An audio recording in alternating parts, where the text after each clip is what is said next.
Unidentified skeletal creature found along North Carolina Outer Banks June 7, 2019. Wildlife experts in North Carolina were mystified this week after a mysterious carcass was found along the Outer Banks. The remains were found by a beachcomber at Cape Lookout National Seashore, a section of NC Crystal Coast operated by the National Park Service. After Park Service personnel were unable to identify the remains, they of course turned to social media for help. Cape Lookout Lighthouse. The Cape Lookout Lighthouse aired things are found on the beach, the Park Service said in a Facebook post accompanied by several pictures of the odd-looking remains. Need some help identifying this object. So far, we stumped as to what it might be.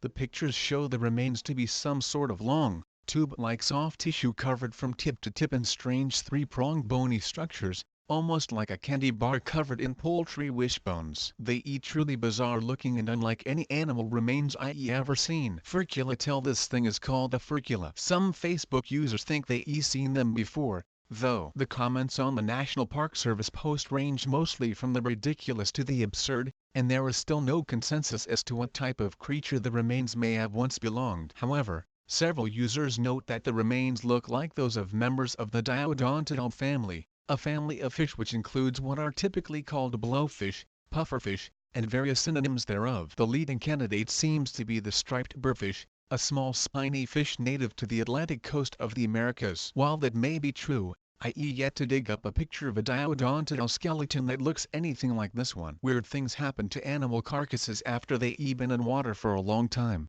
though, leading to frequent mistaken maritime identities and the globster phenomena. There's no telling exactly what creature may have once inhabited that skeleton. Judging from the few pictures of dead pufferfish I have been able to find, I can see how a heavily decomposed specimen could turn out looking like the one found along the Outer Banks this week. Mystery solved? Probably. Still, given that the vast majority of the world oceans still remain unexplored, we never know when one of these odd finds may turn out to be something truly weird and wonderful. Keep combing those beaches.